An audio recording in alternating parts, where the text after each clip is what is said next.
Okay. So for the first module, what we're tackling about is I entitled it with Say It With Style. So when we are preparing for speech, of course, there are a lot of elements that you have to consider. Those elements that are pertaining to you as an actor. So what are those elements that were pertaining to you as an actor? We have a different tools that we as an actor can utilize. Well, of course, one of that is the voice. Second is the body. And third is, of course, our facial expression.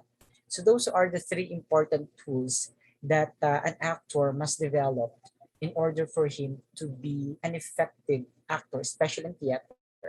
So acting in film, acting in television, and acting in theater are three different disciplines.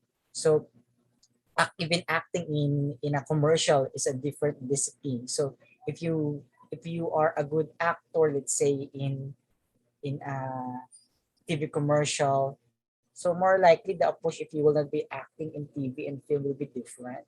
So they do have a different way in order for you to really deliver the lines, to really make your body movements more appealing, more uh, effective to your target audience. So in theater, it's also a different discipline that you really need to ponder on. That is why there is a different training for theater actor and a different training for film actors and TV actors. Okay, so they have a different trainings. So when we are, I'm sure that all of you here have already seen kahit man lang sa sa sa, sa video kung paano ba umarte sa theater, sa entablado. And you've been doing that when you were in high school. Di ba yung tinatawag nating uh, skit, di ba? Yung mga ginagawa yung classroom performance in the school. So you can really see from there kung paano nyo na-utilize yung inyong mga tools, yung inyong voice, yung facial expression, yung mga body movement. So doon makikita nyo yung that is a basic application of a very simple theater acting performance. So sa theater kasi, di ba, it's different from TV and film na kung saan kapag nagkamali ka, you can do another take, di ba? O di kaya, mayroong portion na mali ka, sa editing, ikakat lang. So, sa theater, hindi.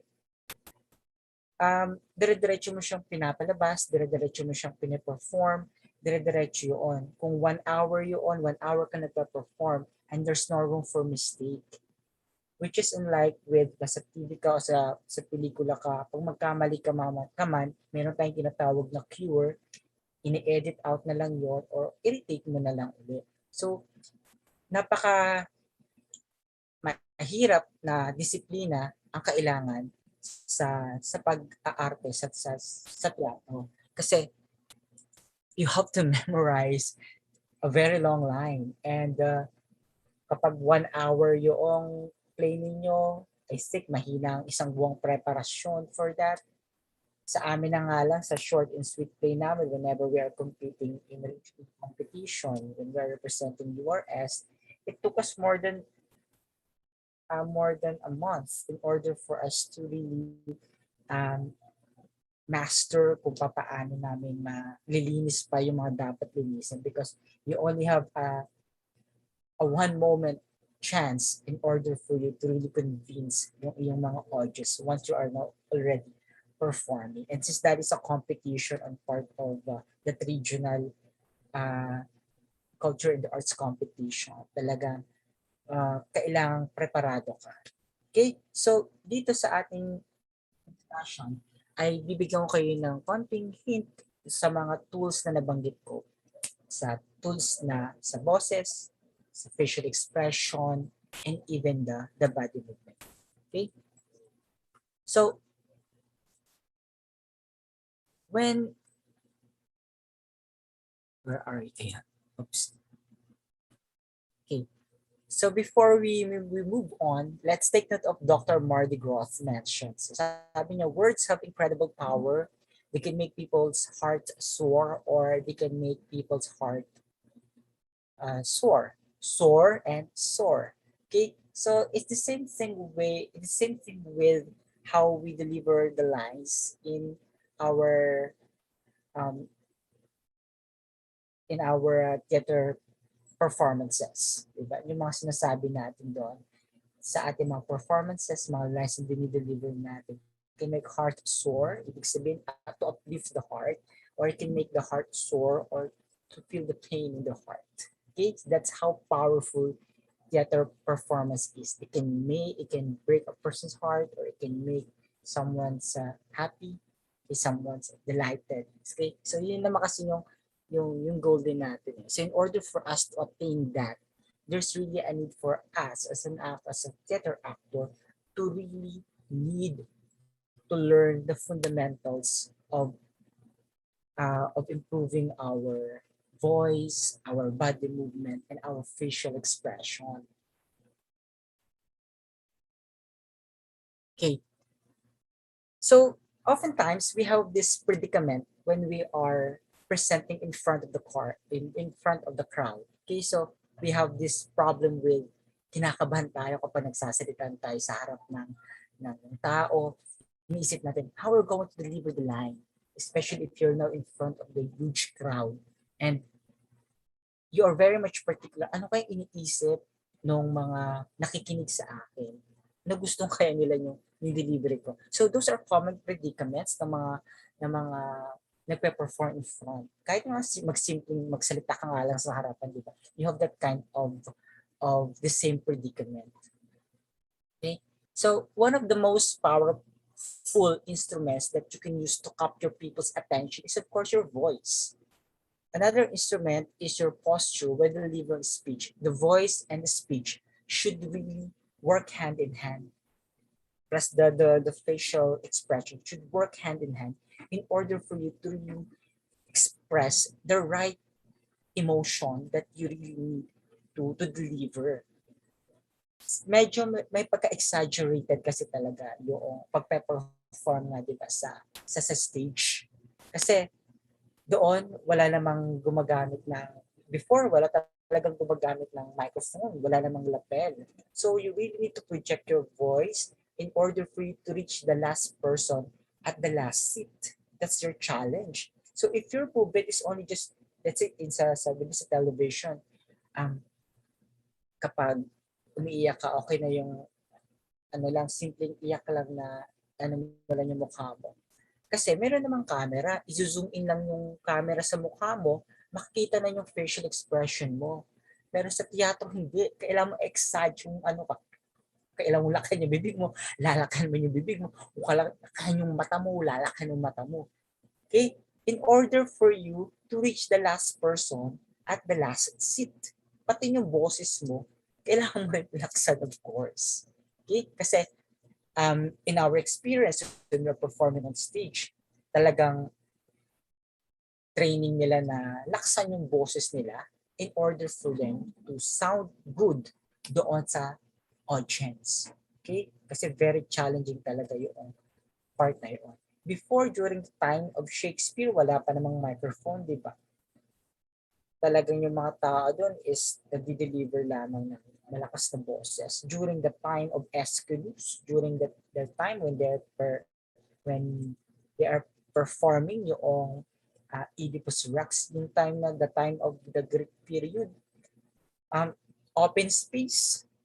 Pero yung setting nila is pa-oval, pero may factor yung oval setting nilang yun para marinig ng mga tao. Nag-e-echo yung boses nila. Remember, sa labas yung ginagawa. Diba? Sa labas nila ginagawa yung kanilang performance. So, mas challenging yun. Buti ngayon, meron na tayong mga stage, mga enclosed na stage. Okay, na kung saan ay doon pwede mag-perform ang mga actor. So, exaggerated yung mga actions, yung mga body movements para talaga mas makapture mo yung atensyon ng inyong audience. Okay? Next. But ayong, okay. So if people perceive you lack of confidence, they will not see you as an authority. As a result, they will not be bothered to listen to you.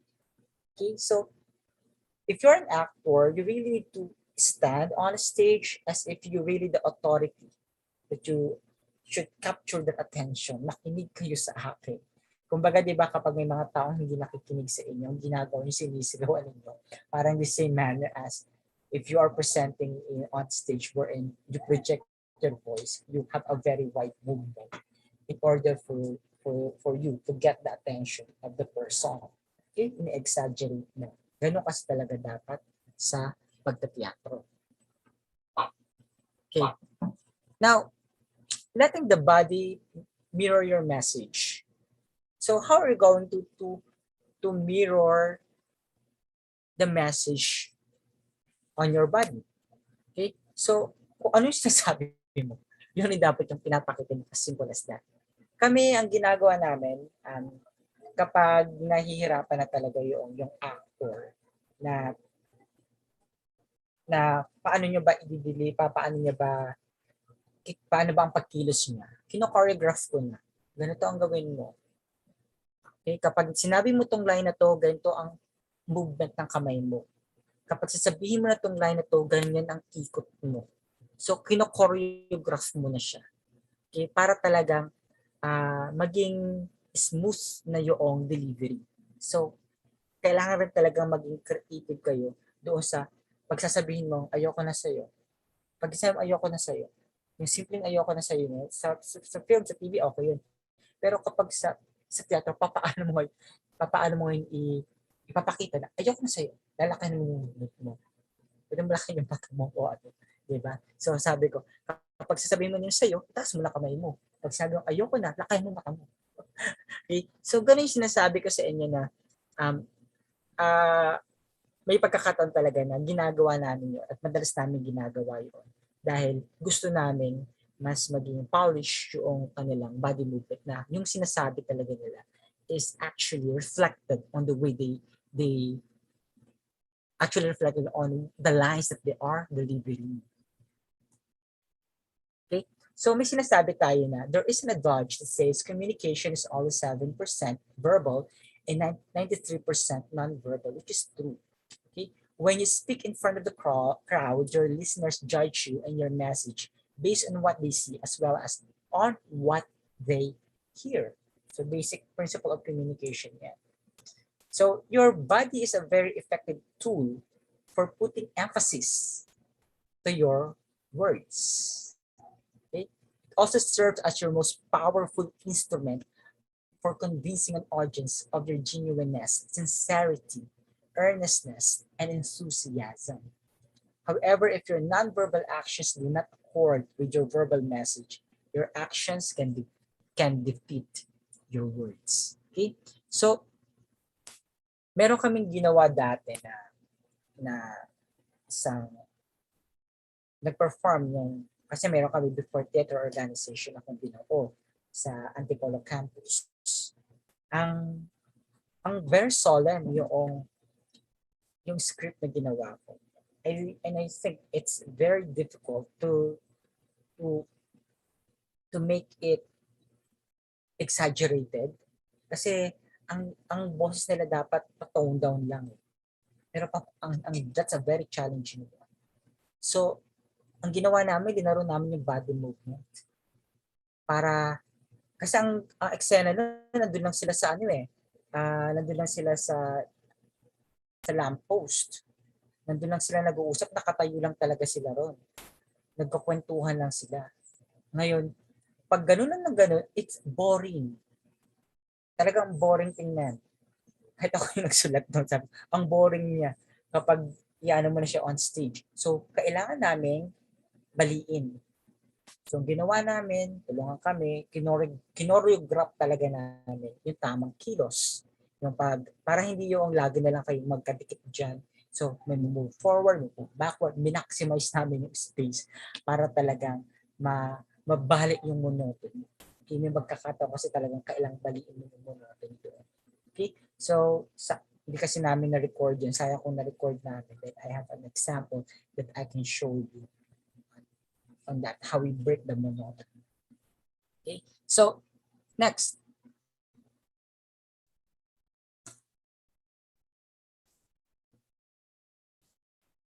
So let me further discuss this topic, the two relevant credos.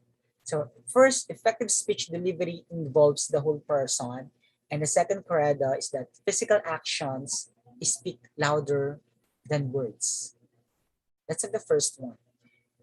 And effective speech delivery, and that involves the whole person. Your body can be used as an effective instrument for your speech. You yourself are the most important visual aid for your audience.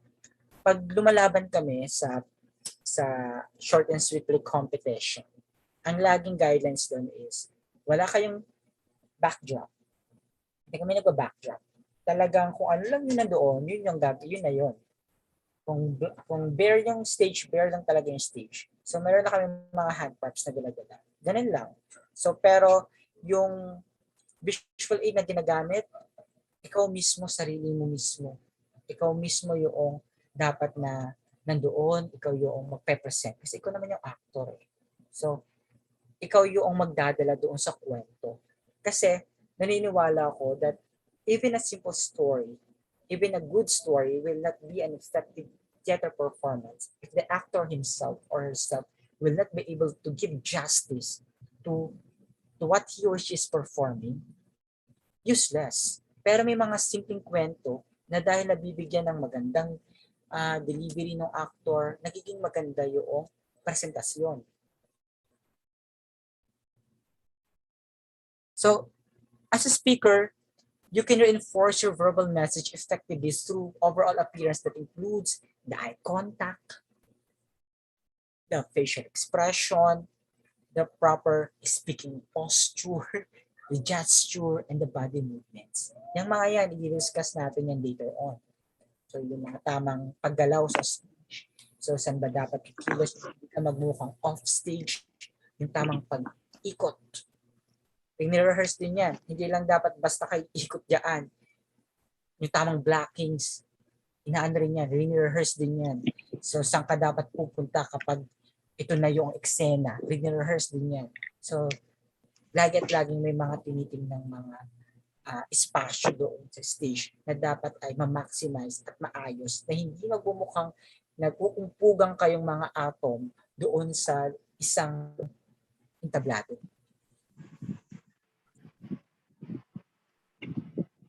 Okay. Then, next is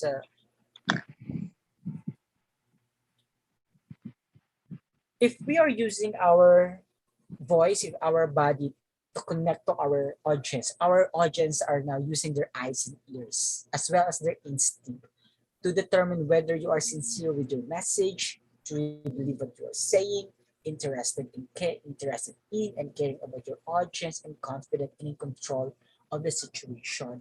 I watch a play, lagi kasi ako nanonood ng short and sweet play Manila. So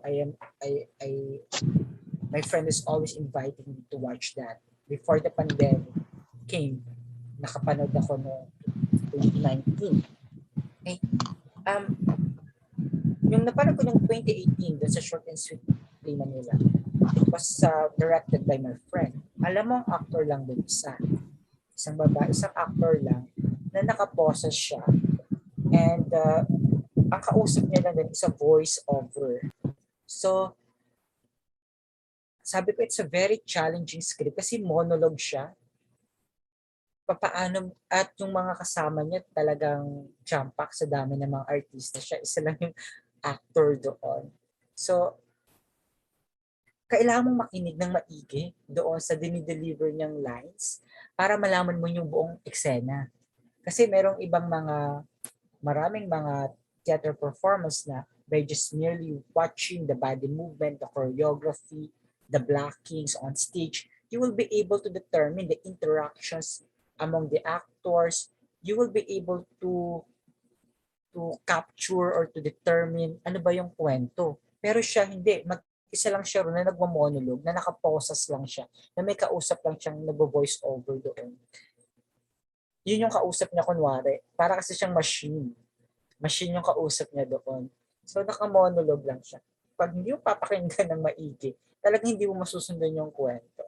So, sabi ko ang hirap nitong itawid. Pero at least, Ang galing ng actor na nandoon at natawid nila at ang galing ng pagkakadarahin ng kaibigan ko. Itawid nila kung paano nila ma-deliver talaga yun. So, kasi yung mga listeners, they have their eyes and their ears.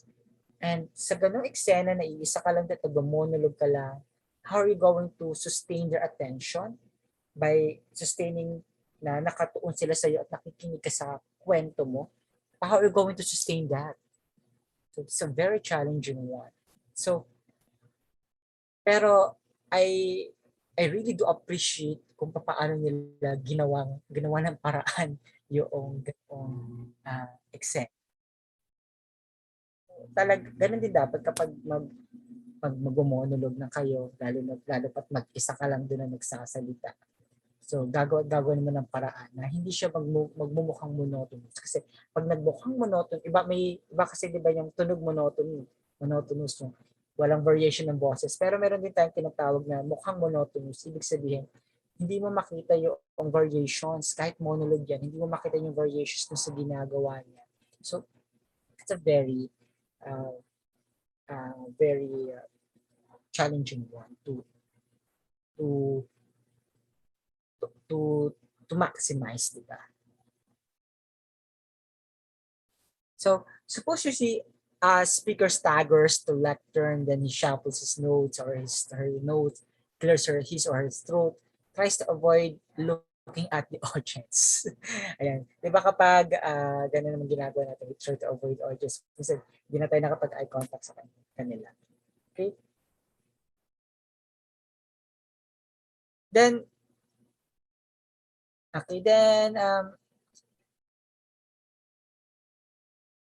if we experience that kind of person, let's say tayo yung mga audience at nakita natin nag-stagger na nga yung nagpa-perform dun sa harap. So the mass visual messages may have been caused by nervousness. So, and it's very common naman talaga na kapag tayo pinasukan na ng nervyos, kapag tayo nagpa-perform, it will affect our overall performance.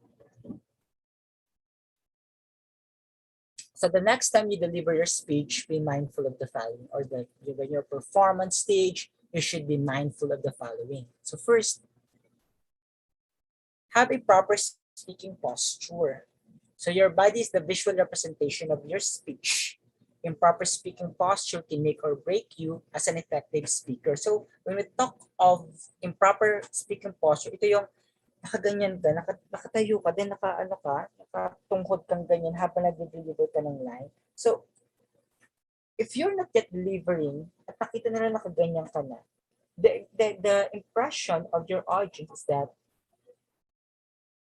kinakabahan tong taong ito, lack of confidence. Wala ka pang dinideliver na line yan, pero nakaganyan ka na agad while you are holding the microphone.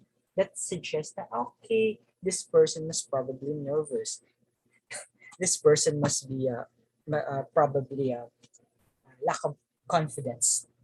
Okay, so you have to improve your posture. Okay, tamang taas lang ng chin up. Okay, yan. At nadadaan nyo sa tamang training. So, aside from that, if you have the proper posture, it is always mentioned naman sa mga nagtuturo ng speech, diba? That if you have the proper posture, it will help you to breathe properly and project your voice effectively.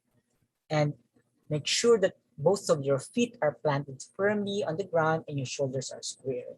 Wag naman yung tatanggalin yung tension. So kami, halimbawa bago kami mag-rehearse ng aming theater performance, meron kami ginagawang activity. Yung release namin yung mga tensions nila. Nag-shake ng hand, nag-ano yung shoulder, warm up muna, yung tumatakbo. Ang ginagawa ko sa kanila lagi yung stop and freeze, yung freeze and go na activity namin na tumatakbo sila sa buong room, and then when I say freeze, they freeze. So with that, na-release yung kanilang mga tension. So kapag mag-start na kami ng rehearsal, at least they are now already prepared. And part of that warm-up is of course the vocal warm-up na ginagawa namin. So kaya yung kanilang throat is prepared na para sumigaw-sigaw, prepared na para mag-deliver na kanilang lines. So don't lean, slouch, or hunch. Lean, slouch, or hunch. Stand tall when you walk.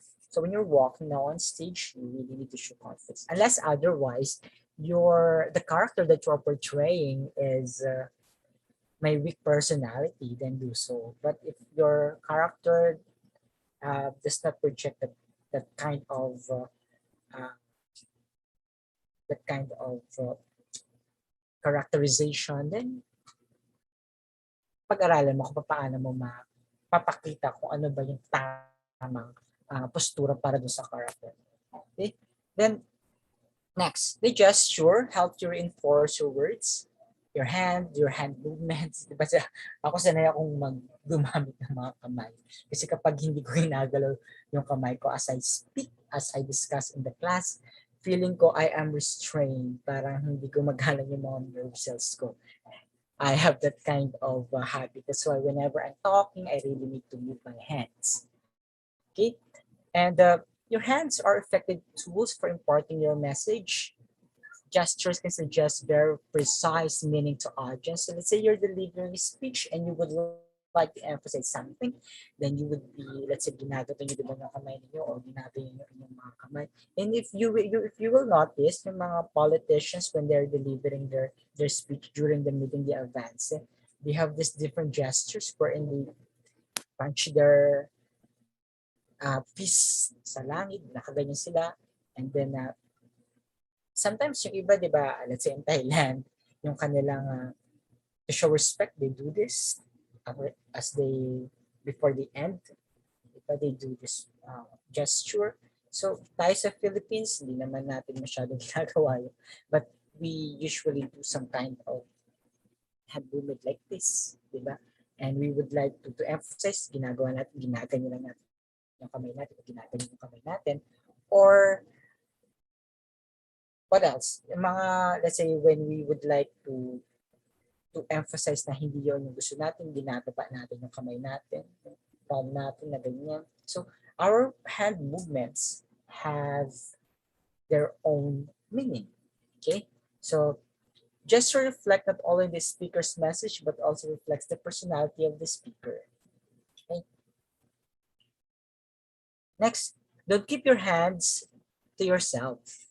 There are speakers who immediately put their hands in their pockets. When you put your hands inside your pocket, it suggests na ang yabang mo. Parang you're too much proud of yourself. Napaka-boastful mo tingnan. If you put your hand inside your pocket, para kayong nag-Robin Padilla doon. So, unknowingly, their hands go deeper and deeper as they engage in their presentations. That's why it's very important, just like what you mentioned a while ago, to always consider your hand gesture.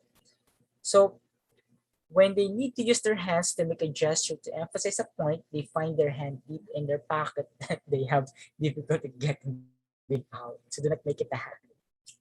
So worse, there are speakers who have habit of playing with coins in their pockets. Women, on the other hand, have the habit of playing with the clothes accessories. Yung iba kasi di ba ganyan. Let's say meron kayong necklace, then while you're talking, lalaro yung necklace nyo, it's awkward in front. Okay? So, just make your hand relax, make your body relax, and do not do unnecessary actions. Another unnecessary actions that you may commit as you deliver your speeches, yung kamot ka ng kamot kung saan, ganyan ka na ganyan sa mo, or ganyan ka na ganyan sa tenga mo, or ganyan. And from time to time, ganyan ka na ganyan sa iyong damit, or your scratch your shoulders, scratch your body. So those are unnecessary movements that you should avoid when you are now delivering your speeches. So these habits can actually distract your audience from paying attention to the message of the speaker. Kaya dapat pag-aralan ninyo na pag nagsasalita kayo, wag nakaganyan yung inyong mga arms. At kapag sasalita kayo, wag niyo nakaganito yung inyong kamay. Okay? Di ba kapag ito, ang yabang niyo tignan. So, as much as possible, Use your hand wisely. Do the necessary actions when you are delivering your lines. Okay? Wag naman yung kada salita nyo ganyan kayo ng ganyan. Halimbawa, there are speakers, they are immediately, puro kayo ganyan ng ganyan. Awkward naman yun. So you really need just to to minimize the movement, do the necessary. Pag yung tamang galaw ng kamay. Okay? Wag naman yung baral-baral na pagkilo. So, do it softly. Okay? So, gunner those days yung iba gumaga to. Di ba? You should avoid those. So, do it gently. Kailangan yun lang talaga face in front of the mirror. And then, tingnan nyo, as you deliver your lines, tingnan mo kung paano nyo ngayon ginagalaw yung inyong kamay. Okay? So, smoothly lang. The next is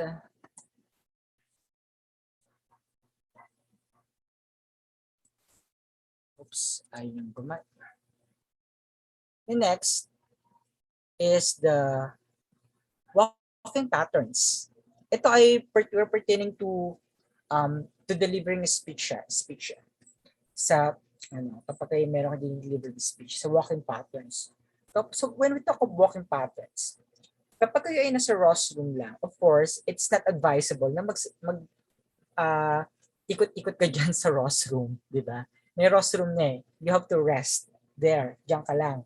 Ang magdadala sa iyo doon is yung boses mo habang hawak-hawak mo ang mikropono at yung kamay mo at yung eye contact mo sa tao kapag nasa rostrum ka. Wag nyo kalilimutan na lagi kayong nagkakaroon ng eye contact sa inyong audience. Pero wag naman yung ganyan kayo ng ganyan. So, lalo na dun sa mga speech na merong binabasa, yung read speech na ganyan. Pero alam niyo kung sa kailan kayo titingin. Kapag meron kang gustong emphasis, tingin kayo dun sa tao. Pero kapag memorized speech, wag naman kayong parang robot na nakaganyan lang kayo. So you have to move your eyes from left to right. And mostly lang, baka wag naman ganyan, para kayong o di wag kayong parang agila na ganyan kayo. Smoothly lang. Let's say, for example, sinasabi mo yung, when you are introduced, you walk confidently from your seat to the lectern. So, ganun lang yung nyo. Okay? So, pwedeng konting ganyan. Habang nagsasalita kayo, pinakausap nyo yung audience. Tapos, balik kayo sa gitna. Saka doon naman kayo focus sa gitna. Pero maintain an eye contact to your audience. It's very important. Maintain an eye contact. You don't need to look at the eyes of every audience. At least meron ka lang tititigang gwapo o maganda. At least meron kang dahilan para titigan sila habang nagsasalita. Pwede yun, parang may kausap ka talaga. So you have to make feel na kausap mo sila. Kakausapin mo sila. That's the purpose of when you are delivering a speech. Talk to them, communicate to them, connect. Okay? So, but if walang restroom, let's say parang TED Talks.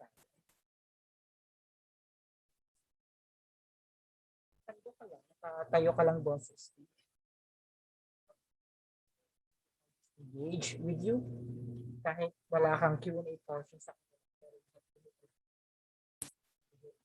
so you walk confidently from your seat to the lecture as this creates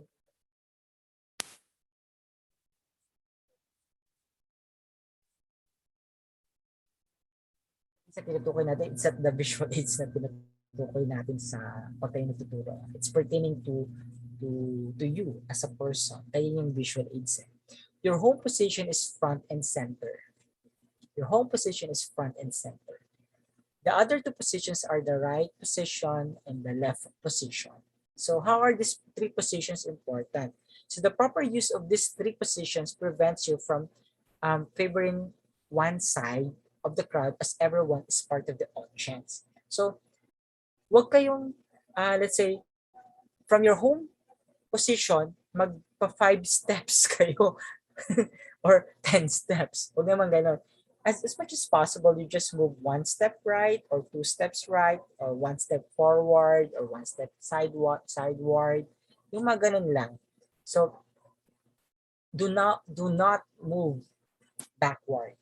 Unless ang approach mo ay may pagka-comical. Pero may ibang ganun gumagawa comical na talagang performer on stage kahit sila nag-speech. But if it's a formal occasion, so in you're talking in front of others, one or two steps are already sufficient. One nga lang, one step forward, one step sideward will do. Okay? And by just twisting your body on the right side, okay na yon. Twisting on the left side, okay na yon. Okay? Mas lalong okay kung kayo ay nag-move forward at move sideward. Pero wag naman yung lagi na lang kayong kada salita, move sa kanan. Sunod na lang sa kaliwa, sa harap. Wag naman ganun. Pagsasama-samahin yung mga elemento. Kailan kayo hihinto sa gitna lang at iti-twist nyo lang yung katawan ninyo o gagalaw nyo lang yung mukha ninyo o kailan kayo dapat na mag-step sideward or step southward. Okay? So, it prevents you from favoring one side of the crowd as everyone is part of the audience. That's the essence of walking on the sides, walking in front, walking both sides. Because again, your objective here is to make your audience de-engage as you deliver your speech. And this one is very important to me, the eye contact. Eye contact is very important so that you won't look like as if you're a robot. So eye contact is the cement that binds the speaker and the audience. It makes them feel that they are part of the communication. Okay, they are part of the communication process, that they are part of the event. So whether you have a small or big size of the audience, each of them wants to feel that you are talking directly to him or her. Wag lang nakatuon ang mata ninyo sa isang gwapo at isang magaganda. I-engage sila. Halimbawa, from titingin kang ganyan. Tapos, kapag may nakitang gwapo, pause ng konti, para hindi mahalata, gaganon ka ng konti. Para hindi halata. So, sumisilay ka na pala. Just kidding aside. Pero ginagawa ko. So, establishing an eye-to-eye contact with your audience convinces them that you are sincere and are interested in them. So it is also an important feedback device for you to know whether or not the audience are engaged and reacting to your presentation. Doon pa lang, kapag tinitingnan mo yung audience mo, malalaman mo talaga kung sino yung mga inaantok at yung mga nawawala ng gana sa makikinig sa iyo. Makikita mo yun doon. Okay? So, next. Ayun yung makasama. Okay, next tayo. The body language. Okay, I think I've already mentioned this. When your actions jibe with your words, the impact of your speech is strengthened. This includes your mannerism unrelated to your spoken message. Since you're not aware of your mannerism while delivering a speech, you cannot correct them right away. Kaya sinasabi ko sa inyo, kapag kayo mag-deliver ng speech, practices in front of the mirror, tignan nyo kung ano yung pinagagawa nyo and be conscious of your body movement, even your gestures. Baka mamaya you are now committing some mannerisms that might distract your audience. Okay? Dito, ang suggestion is to videotape yourself. Videotape yourself. But my suggestion is, kung wala namang pang videotape, is that practice in front of the mirror. So those are the things that you have to consider in speech delivery, considering the body movement. And my next discussion sa mga susunod na araw na discussion natin, ituro ko sa inyo yung mga galaw, tamang paggalaw sa teatro. I think that is on the latter part of the discussion. But this just to give you a hindsight of how to present yourself in front of the audience, not only just in theater, but also when you're not delivering a speech. So let's now proceed sa voice. So sabi nga natin, this is another important tool that you have to practice, that you have to learn. So sabi nga is, the voice is important in effective speaking. If you use your speaking voice in the right way, it can be a rewarding asset to you as a public speaker. However, if you use it wrongly, it can irritate your listeners. Sir Batch does not have a better sounding voice, a better speaking voice. Ako, I admit, hindi maganda yung speaking voice ko. Pero, anong ginawa ko? Inaartihan ko na lang para magkaroon ng variations. So, dagdagan na lang ng arte kasi you really need to study your voice, pakinggan niyo yung boses ninyo at para malaman ninyo kung maganda ba ako pakinggan kapag nagsasalita na ako. Kaya as you can see, as I deliver as I discuss, mayroong mataas, may mababa. Lalagyan natin ng variations kasi it is my way of overcoming my problem when it comes to my speaking voice because I really don't have a good speaking voice. Talagang inaral ko ito. Inaral ko siya nung college ako. Hanggang ngayon, inaaral ko kung paano ko ba talaga siya may i-deliver ng mas maayos, mas appealing pa rin sa tenga ng iba. Kasi yung iba, having a good speaking voice is really a gift. There are people who are really gifted with a good speaking voice that effortlessly, ang ganda-ganda nilang pakinggan, kahit nagsasalita lang sila very casually, ang ganda-ganda nila pakinggan because that's their gift. Para sa makatulad nating iilan na hindi biniyayaan ng magandang boses kapag nagsasalita, what more pa sa pagkanta, kailangan nating aralin kung paano ba natin i-deliver. So, ano yung naging training ko sa sarili ko? Kasi wala naman talagang nagtuturo sa akin. Nung college ako, mahilig ako magbasa. Binabasa ko siya ng malakas at wala akong pakialam sa mga makakarinig sa akin. Binabasa ko siya ng malakas kasi the training there is that you have to exercise the muscles, the muscle ng iyong dila, yung muscle ng iyong labi, muscle ng yung jaw nyo. You really need to practice that. So kaya nga ako, pag makikita nyo pa nagsasalita ako, ganito yung bibig ko, it's because I really need to project my voice. Because if I will not be doing this, hindi ko mailalabas yung ganitong energy ko, yung ganitong enunciation ko. Kaya kailangan kong i-exage yung paggalaw ng bibig ko, paggalaw ng dila ko, paggalaw ng jaw ko.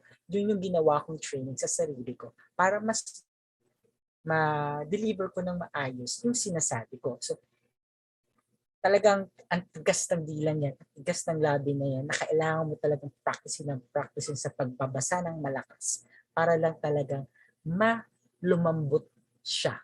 Kasi ako minsan lumalabas talaga yung tunog na matigas malambot, yung I nagiging E, yung E nagiging I, yung sinasabi nga natin tunog Bisaya. So, lumalabas talaga siya. Okay, so there's no proper training for that. It really just require practice. Kailangan mo talagang i-practice at matutong makinig. Listen to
My apologies.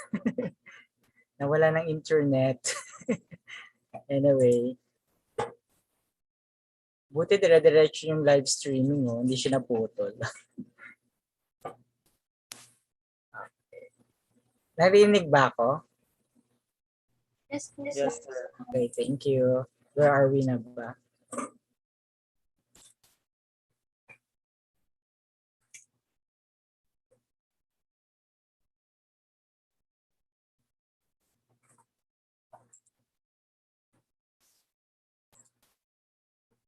Okay, sorry na seeing again the slide.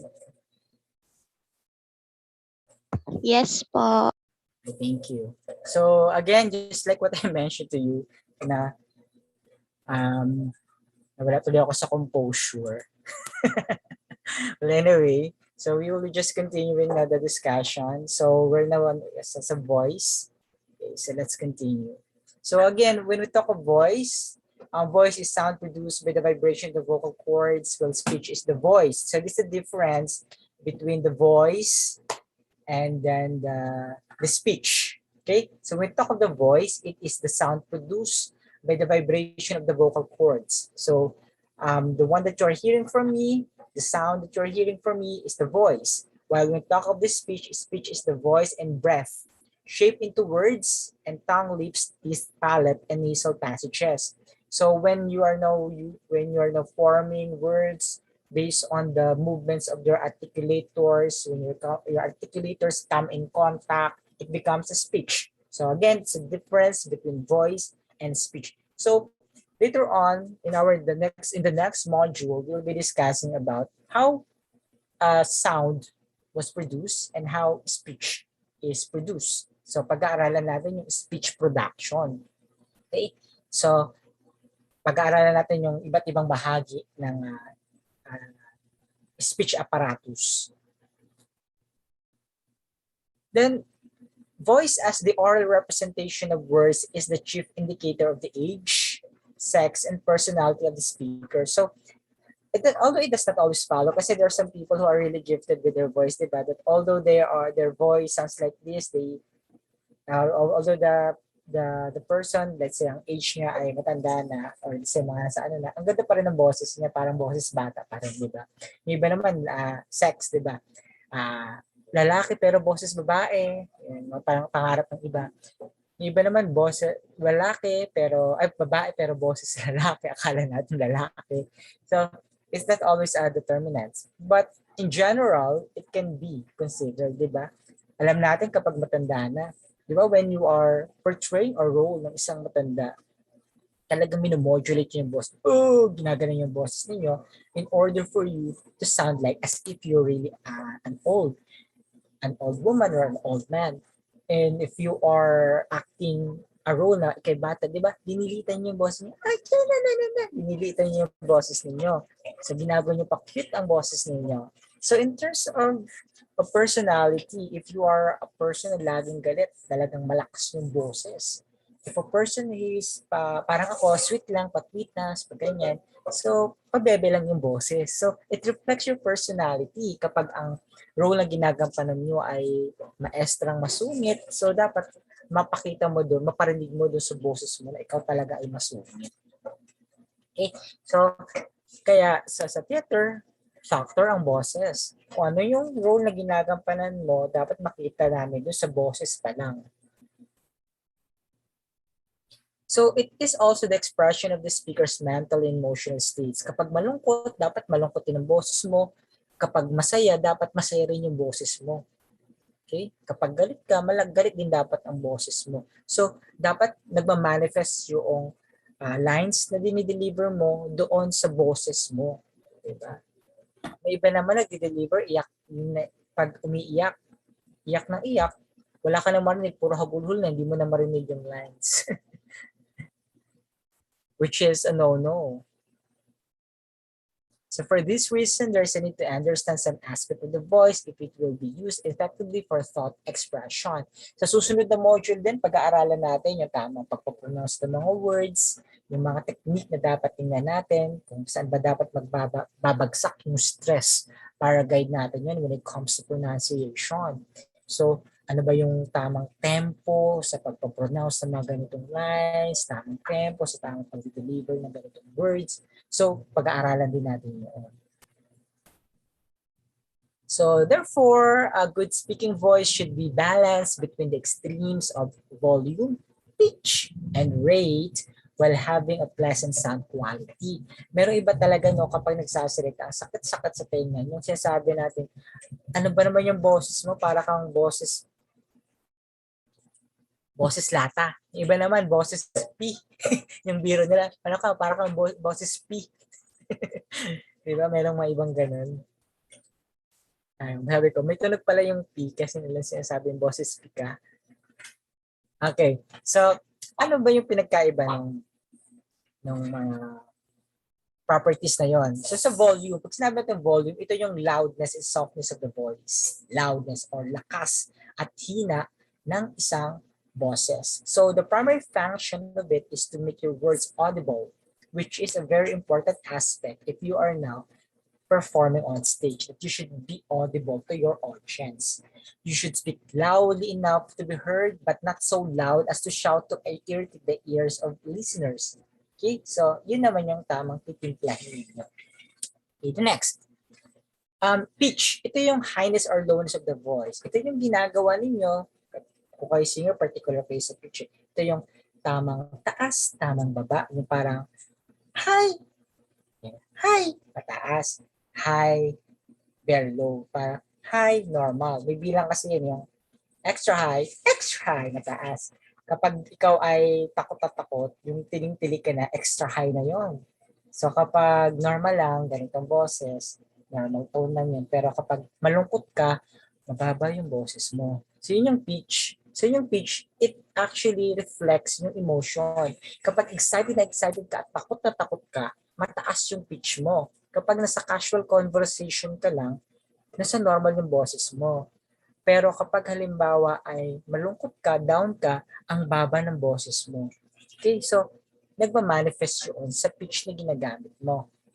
Okay, so it makes your speech more interesting. Kapag ikay monotonous, itong tunog monotonous, halimbawa, babasahin mo tong line na to, this refers to the relative highness or lowness of the tone. Ang ganda pa pakinggan. Monotonous yung boses mo. Pero if you're just going to read, this refers to the relative highness or lowness of a tone. So meron kang variations. May tumataas, may bumababa, which does not sound as if it is a monotonous one. So boring kapag babasahin mo, this property of the voice makes you speech more interesting. Parang you sound as if you're not interested to read it. Parang wala kang kagana-gana na basahin ito. But if you're going to read it with the proper pitch, this property of the voice makes your speech more interesting. So may variations ka. Okay? Then, quality. When I talk about quality, ito yung wala ako. Quality of the voice na kaya kailangan mo ito yung wala ako naturally na kailangan talagang pag-aralan para magkaroon ka. Ito yung papaano mo nang ipoproject. Yung magandang boses mo kapag kausap mo ang isang tao para you sound better. Diba? Yung mga parang mga call center agent, yung mga tunugan, na ganun, yung mga quality voice. So, this refers to distinguish one tone from another when the volume, pitch, and length of the tones are the same. To produce a pleasing quality of the voice when speaking, you should relax to cultivate any easy, natural, and conversational style of speaking, conducive to effective audience contact. So tight and constricted throat produces unpleasant voice quality and is indicative of tension, nervousness, and fear.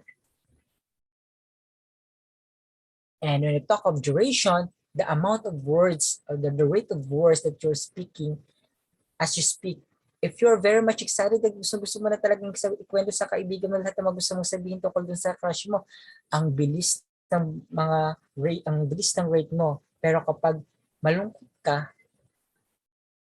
besh, kami ng tas may iyak-iyak pa. Kami kasi ni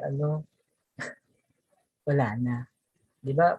Putol-putol. So, kapag malungkot ka, putol-putol ang iyong delivery. Pero kapag very much excited ka, dire-diretso yung sinasabi mo, wala na talaga tigil-tigil na sinasabi. You're very much excited to say it, ang bilis ng rate ng iyong pagkakasalita. Okay? So, again, just like yung pitch, nag-manifest din ng emotion natin, yung variations ng duration natin.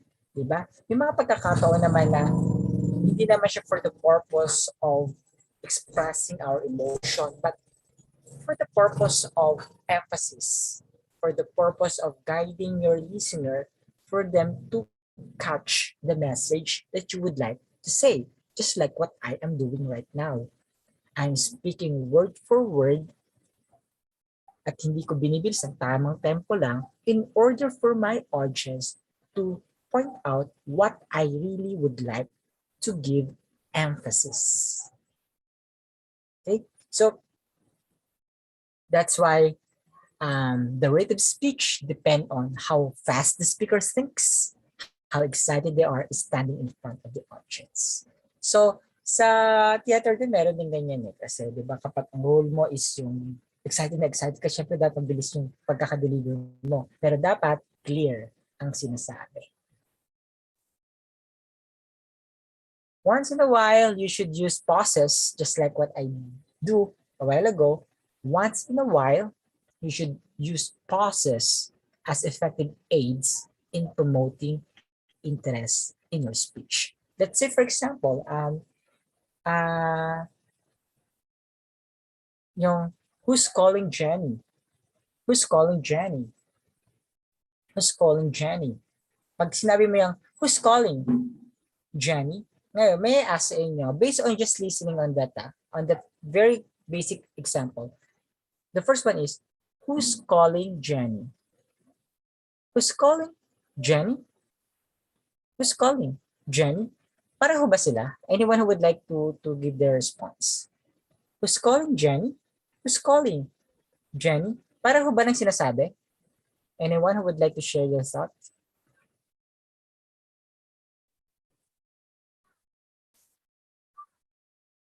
Who would like to share your thought doon?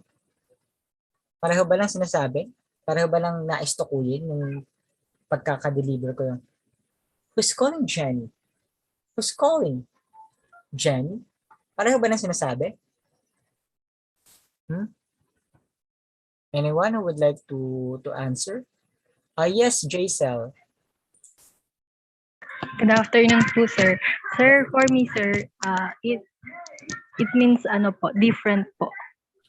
Bakit siya magkaiba, Jaisel?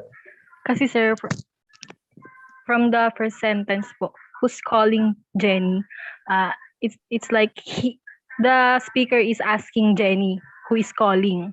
Yes. But in the second sentence, in the second example that you have gave po, who's calling Jenny, it's like the speaker is asking who is calling. Is it Jenny?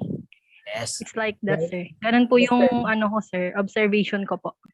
Very good, Jason. Tama yun.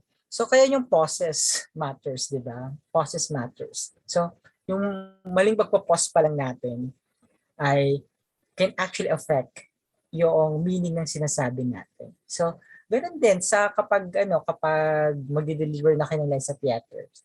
So, aalamin nyo saan pa dapat pag-pause kasi baka mamaya iba na pala yung meaning ng sinasabi ko. Iba na pala yung thought na gustong express. Nagbabago kasi yung context.